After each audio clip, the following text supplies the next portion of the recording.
ശ്രീ പിണറായി വിജയന്റെ സർക്കാരിനെ താഴെ ഇറക്കുന്നതിന്റെ തുടക്കം, അതിന്റെ കൗണ്ട് ഡൗൺ ചേലക്കര വിളിച്ചുകൊണ്ടായിരിക്കും.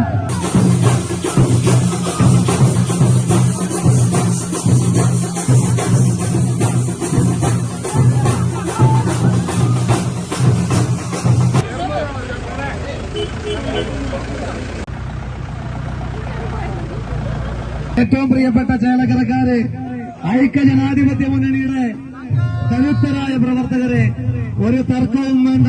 ഈ തെരഞ്ഞെടുപ്പ് പ്രഖ്യാപിച്ചപ്പോൾ പറഞ്ഞതാണ്, ഈ തെരഞ്ഞെടുപ്പ് പാലക്കാടും വയനാടും സിറ്റിംഗ് സീറ്റുകൾ പിടിച്ചെടുക്കുമെങ്കിൽ ഈ തെരഞ്ഞെടുപ്പിന്റെ യഥാർത്ഥ ട്രെൻഡ് സെറ്ററാകുന്നത് അത് ചേലക്കരയായിരിക്കും. 2026 ആണ്ടിൽ ശ്രീ പിണറായി വിജയന്റെ സർക്കാരിനെ താഴെ ഇറക്കുന്നതിന്റെ തുടക്കം, അതിന്റെ കൗണ്ട് ഡൗൺ ചേലക്കര വിളിച്ചുകൊണ്ടായിരിക്കും. ഒരു തർക്കവും വേണ്ട. ഈ ചേലക്കരയുടെ മണ്ണ്, ഈ ചേലക്കരയുടെ മതേതര ജനാധിപത്യ മണ്ണ്, ആ മണ്ണിൽ നിന്ന് ഇത്തവണ നിയമസഭയിലേക്ക് പോവുക, ചേലക്കരയുടെ വികസന മുരടിപ്പിന് അറുതി വരുത്തുക, അത് കുമാരി രമ്യ ഹരിദാസ് എംഎൽഎ ആയിരിക്കും എന്നുള്ള കാര്യത്തിൽ തർക്കം വേണ്ട. പ്രിയമുള്ളവരെ, ഇനിയുള്ള ദിവസങ്ങൾ, ഇനിയുള്ള നിമിഷങ്ങൾ ഒരു നിമിഷം പോലും പാഴാക്കാതെ ശ്രീമതി രമ്യ ഹരിദാസിന്റെ, കുമാരി രമ്യ ഹരിദാസിന്റെ ഭൂരിപക്ഷത്തിന് വേണ്ടിയിട്ടുള്ളതായിരിക്കട്ടെ ഐക്യജനാധിപത്യ മുന്നണിയുടെ പ്രവർത്തനം. നമസ്കാരം. നമ്മുടെ ശ്രീകണ്ഠൻ, പി കെ ശ്രീകണ്ഠൻ, നമ്മുടെ പ്രിയപ്പെട്ട ശ്രീകണ്ഠൻ ചേട്ടൻ പറയും പറയും പറയും. ശ്രീകണ്ഠൻ ചേട്ടനെ കേൾക്കുക. പ്രതാപേട്ടന്റെ ശ്രീകണ്ഠൻ എപ്പോഴായത്? എന്നെക്കാളും എത്രയോ സീനിയറായ TN പ്രതാപേട്ടൻ രണ്ടാമതും ജയിച്ചത് കമ്മ്യൂണിസ്റ്റ് കോട്ട പാലക്കാട് തകർത്തത് ശ്രീകണ്ഠൻ ചേട്ടൻ. ഇത് ആ ശ്രീകണ്ഠൻ ചേട്ടൻ രാഹുൽ മാങ്കൂട്ടത്തിന്റെ കയ്യിൽ പാലക്കാട് ഏൽപ്പിച്ചു കൊടുക്കാൻ പോകുന്നു. ജയ് ഹിന്ദ്. കഴിഞ്ഞ 23 വർഷക്കാലത്തെ ചരിത്രമാണ് പാലക്കാട്ട് UDF തകർത്തതെങ്കിൽ ചേലക്കരയുടെ 28 വർഷത്തെ ചരിത്രമാണ് നമ്മൾ തകർക്കാൻ പോകുന്നത്. UDFന്റെ ഉരുക്ക് കോട്ടയായി നമ്മുടെ ചേലക്കര മണ്ഡലം മാറാൻ പോകുകയാണ്. നമ്മുടെ പ്രിയപ്പെട്ട രാഹുൽ മാങ്കൂട്ടത്തിൽ പാലക്കാട്ട് ചരിത്ര വിജയം ആവർത്തിക്കും. അതുപോലെ ചേലക്കര നമ്മൾ പിടിച്ചെടുക്കും.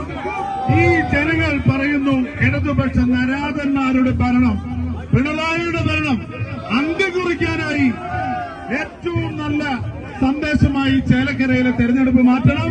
കുമാരി രമ്യ ഹരിദാസിനെ കൈയടയാളത്തിൽ വോട്ട് രേഖപ്പെടുത്തി വിജയിപ്പിക്കണമെന്ന് വിനയപൂർവ്വം നിങ്ങളോട് അഭ്യർത്ഥിക്കുകയാണ്. പാലക്കാട് തെരഞ്ഞെടുപ്പ് നീട്ടിവെച്ച് ഒരാഴ്ച സമയമുണ്ട്. നിങ്ങൾക്കറിയാം, ഈ ഒരാഴ്ച ഈ കേരളത്തിലെ ജനകീയ വിഷയങ്ങൾ ചർച്ച ചെയ്യുന്നതായിരിക്കണം. ചേലക്കരയിലും അത് നടന്നു എന്ന് കരുതുന്നു. കേന്ദ്ര സംസ്ഥാന സർക്കാരുകളുടെ ജനദ്രോഹത്തിനെതിരായിട്ടുള്ള ശക്തമായ മുന്നറിയിപ്പ് നമുക്ക് പോളിംഗ് ബൂത്തിലെത്തുമ്പോൾ നൽകണം. ഇവിടെ ഇടതുപക്ഷ ജനാധിപത്യങ്ങളുടെ വികസന മുരടിപ്പ് ചർച്ചയായ ഒരു മണ്ഡലമാണ്.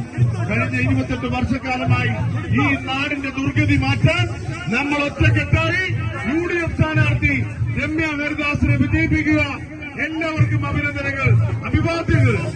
രമ്യ വന്നു, രമ്യ വന്നു, നോക്കൂ, രമ്യ വന്നു, നമ്മുടെ കുമാരി രമ്യ വന്നു. ഇത് രമ്യ വന്നിരിക്കുന്നു, രമ്യ വന്നിരിക്കുന്നു. ഇത് രാഹുലും രമ്യയും ഒന്നിച്ചു ചേരുന്നു. രമ്യ വന്നു, രമ്യ രമ്യ ഹരിദാസ് എത്തിച്ചേർന്നിരിക്കുന്നു. രാഹുലും രമ്യയും പാലക്കാടും ചേലക്കരയും പിടിച്ചെടുക്കാൻ പോകുന്നു. പ്രിയരായ അണ്ടത്താണികളിലേക്ക്. പ്രിയപ്പെട്ടവരെ, പ്രിയങ്കരനായ രാഹുൽ മാങ്കൂട്ടത്തിൽ കൂടി ഇവിടെ എത്തിയതോടുകൂടി ഈ ചടങ്ങ് സ്വർണ്ണത്തിന് സുഗന്ധം പോലെ മനോഹരമായിരിക്കുന്നു. ഒരു സംശയവും വേണ്ട.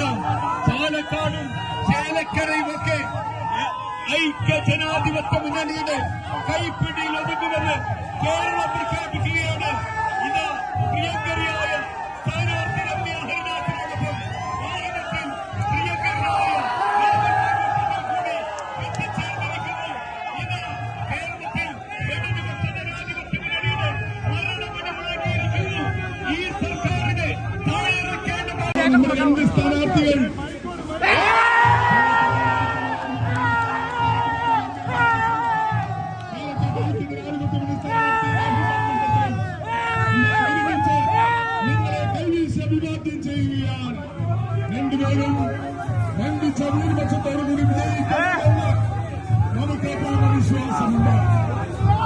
എല്ലാം തകർത്തെറിഞ്ഞുകൊണ്ട് ഇടതുപക്ഷ ജനാധിപത്യ മുന്നണി, ജനവിരുദ്ധ മുന്നണി, ജനദ്രോഹ മുന്നണി ഇതാ കേരളത്തിലെ ജനങ്ങൾ ആവർത്തിച്ചു പറയാൻ പോകുന്നു.